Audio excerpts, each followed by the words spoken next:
A person loses their home in America every few minutes, not because they stopped working, not because they became addicted to drugs, not because they made some catastrophic mistake.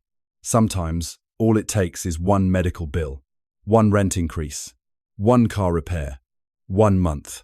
That's it. And here's the uncomfortable truth. Many of the people becoming homeless today never imagined they were even at risk. They had jobs. They paid taxes. They followed the rules. They did everything society told them to do. And yet somehow, they still ended up sleeping in their cars, or on a friend's couch, or in a motel room they couldn't really afford. Because homelessness in America is changing, and most people haven't noticed. When many Americans hear the word homeless, a specific image appears in their minds. Someone living under a bridge, someone pushing a shopping cart, someone visibly struggling on the streets. But that image is becoming increasingly outdated. Today, some of the fastest growing groups entering homelessness include working adults, seniors, families with children, and people with full-time jobs. People who don't fit the stereotype, people who look exactly like your neighbor, or your co-worker, or you. And that's what makes this story so unsettling. Because what is quietly pushing people out of housing isn't always dramatic. It doesn't arrive with a warning siren. It doesn't announce itself as a crisis. Instead, it operates slowly, almost invisibly, like a leak in a boat, small enough to ignore, until one day the floor disappears beneath your feet. But here's the part nobody talks about. Most people think homelessness begins when someone loses a home. In reality, it often begins years earlier. It begins when financial stability becomes an illusion. Think about the average American household. For decades, the promise was relatively simple. Work hard, save money, buy a home, build security, retire with dignity. That wasn't guaranteed, but it felt attainable. Today, that ladder looks very different. Housing costs have risen dramatically. Healthcare costs continue climbing. Education costs remain crushing for many families. Insurance premiums rise. Utilities rise.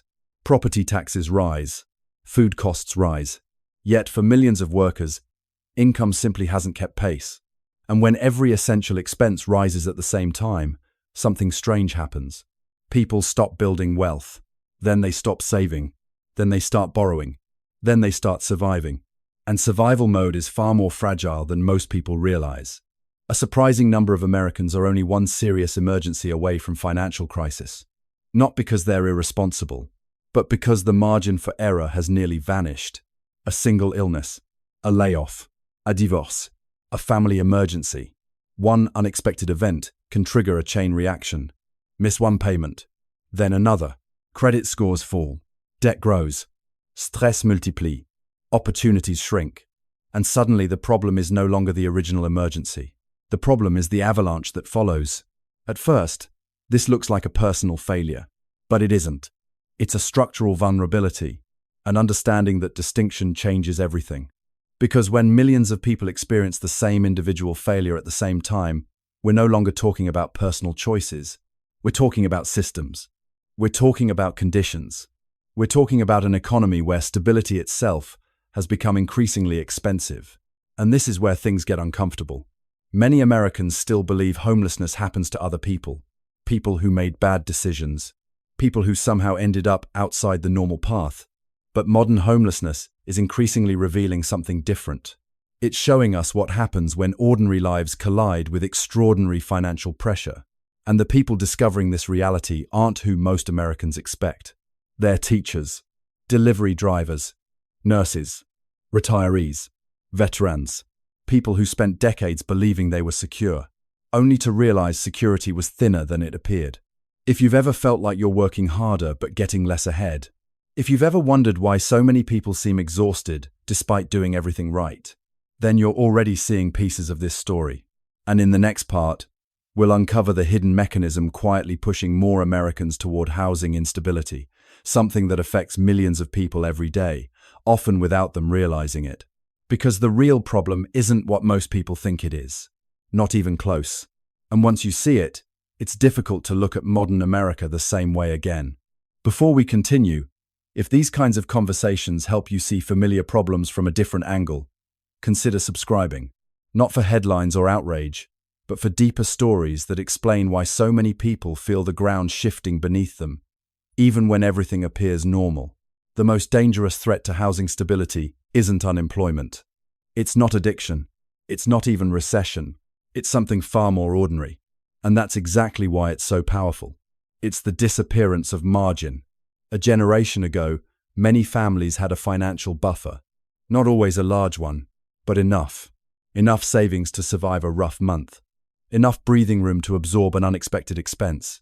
Enough flexibility to recover from a mistake. Today, for millions of Americans, that buffer has quietly evaporated. And when margin disappears, life becomes a balancing act performed over concrete. Imagine two people earning the exact same income. One has 6 months of savings. The other has 2 weeks. A single emergency affects both, but the outcome is completely different. One experiences inconvenience. The other experiences catastrophe. That's the hidden divide shaping modern America. Not simply wealth versus poverty, but resilience versus fragility. And here's what makes this story particularly disturbing. Many people living financially fragile lives don't realize how close they are to crisis, because nothing feels wrong, until suddenly everything does. The rent gets renewed, the payment increases, the grocery bill jumps, insurance premiums rise, property taxes rise, the car needs repairs, a prescription isn't fully covered. Individually, none of these events seem devastating. Together, they become overwhelming. It's death by 1,000 cuts, not a single disaster. 1,000 small pressures accumulating month after month. And this is where the psychology becomes fascinating. Humans are remarkably good at adapting, sometimes too good. People adjust to worsening conditions gradually. They cut entertainment spending, then restaurant meals, then vacations, then savings contributions, then emergency funds, then retirement accounts. Then they start carrying balances on credit cards. And because every step happens slowly, it doesn't feel like a crisis. It feels temporary. It feels manageable. It feels normal, until it isn't. But here's the part nobody talks about. The modern economy often rewards this adaptation. Employers expect flexibility. Lenders offer easy credit. Financial institutions provide ways to stretch payments. Everything is designed to keep people functioning just a little longer. A little more debt. A little less savings. A little more sacrifice. And because the collapse rarely happens immediately, the warning signs are easy to miss. The system doesn't break all at once. It bends, quietly, for years. Then one day it snaps. Consider what happens after a job loss. Many people imagine homelessness begins the moment a paycheck disappears. In reality, the process is often much longer. First come the savings, then the credit cards, then personal loans, then borrowing from family, then selling possessions, then skipping bills, then moving in with relatives, then moving again and again. Each step feels temporary. Each step feels like recovery is just around the corner. But every move creates new instability. Children change schools. Relationships strain. Mental health deteriorates. Professional opportunities disappear. The financial problem slowly transforms into a social one, and then into an emotional one, and then into a housing one. That's why homelessness is rarely a single event. It's usually the final chapter of a much longer story, a story that often began years before anyone noticed. And this is where things get uncomfortable, because America tends to celebrate visible success while ignoring invisible vulnerability. A person can appear financially secure while carrying enormous hidden pressure.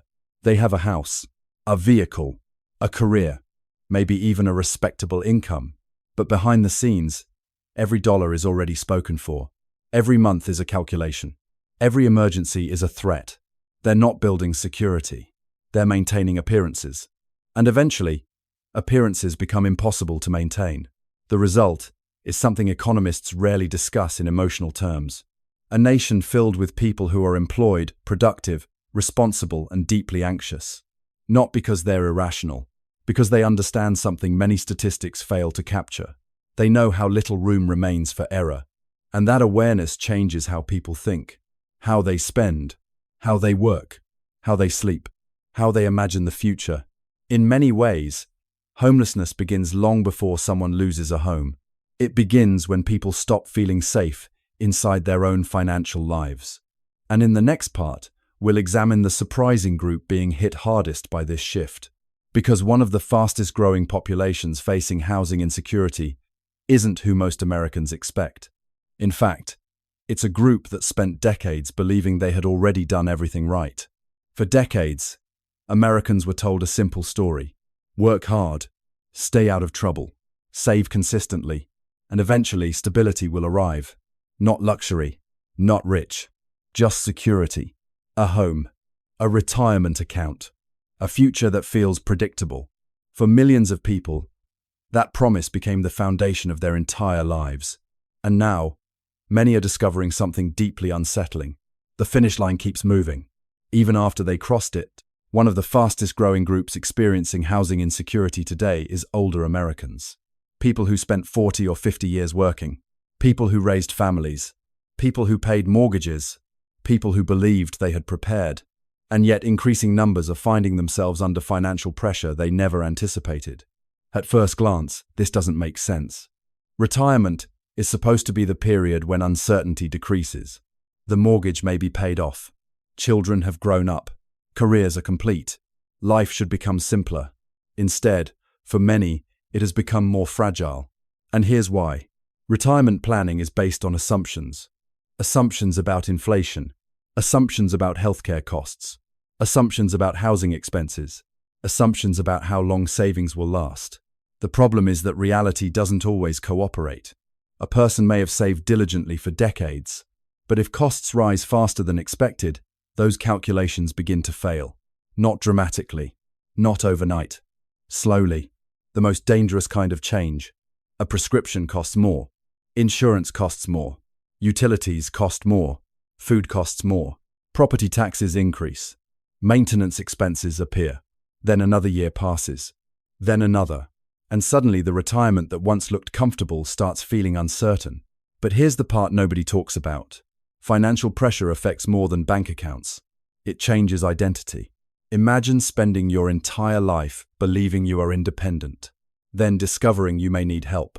Imagine believing you've earned stability, then feeling it slip away despite decades of effort.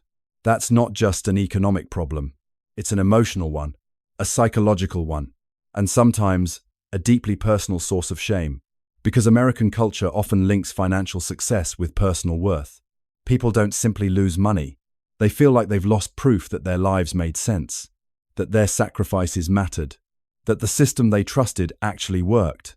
And this is where things become even more uncomfortable. The same pressures affecting retirees are increasingly affecting younger generations too. Many younger Americans aren't worried about losing a home they own. They're worried about never being able to buy one at all.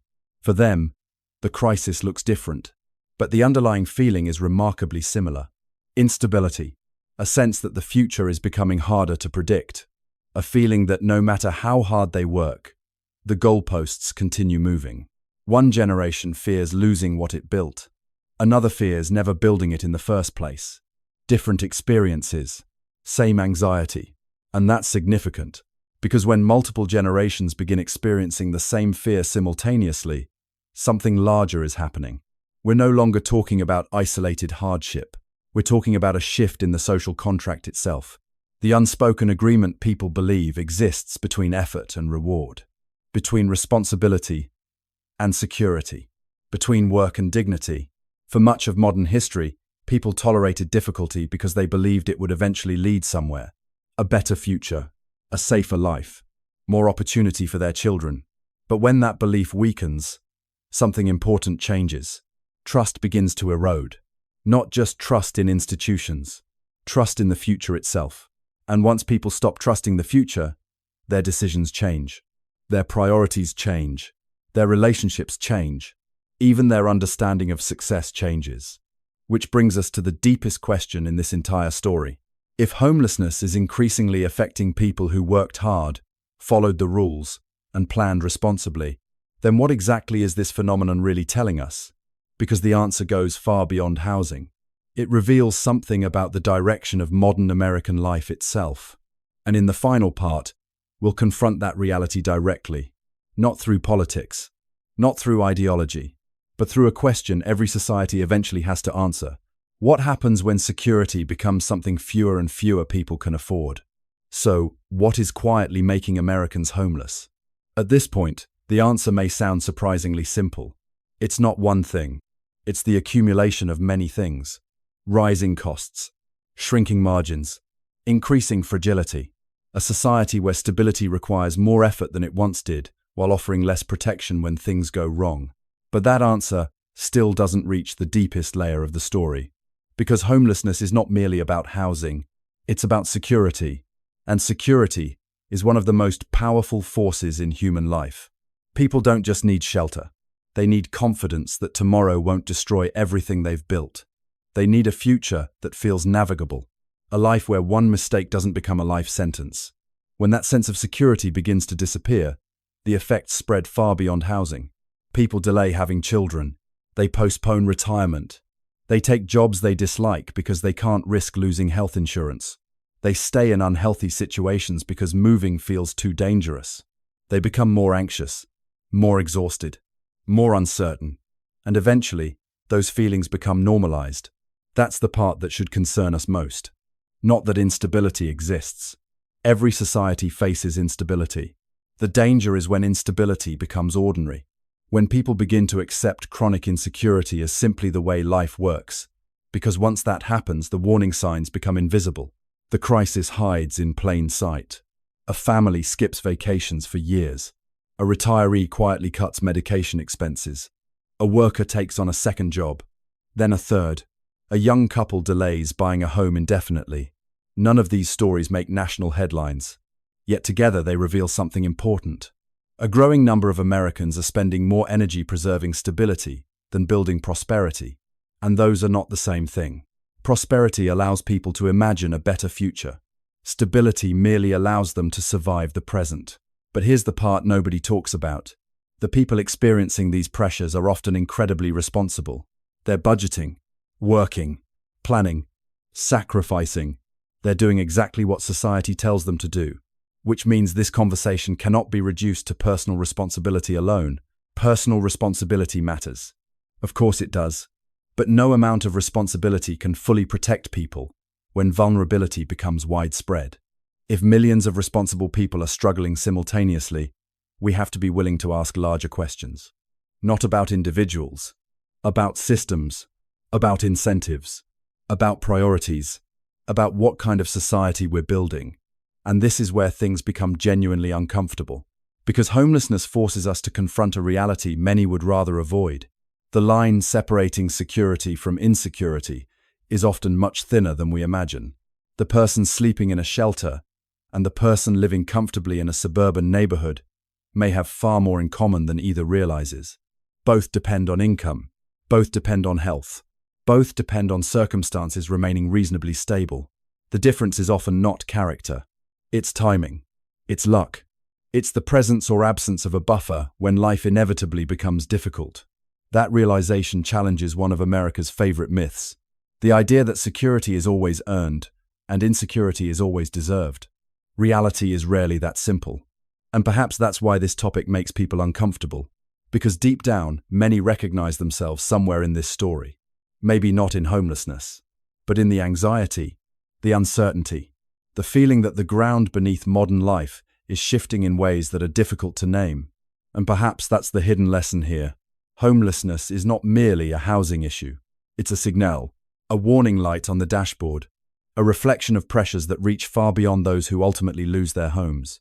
When more people find themselves living one emergency away from crisis, the problem isn't confined to a single group. It's telling us something about the broader condition of society, something about what we value, something about what we've allowed to become normal. And maybe the most important question isn't why some Americans become homeless. Maybe the more important question is why so many Americans are becoming vulnerable in the first place. Because once we start asking that question, the conversation changes. It becomes less about blame, less about stereotypes, less about judging individuals, and more about understanding the forces quietly reshaping everyday life. The forces that most people never see coming, until they do. And by then, for some, it's already too late. If this discussion resonated with you, consider subscribing.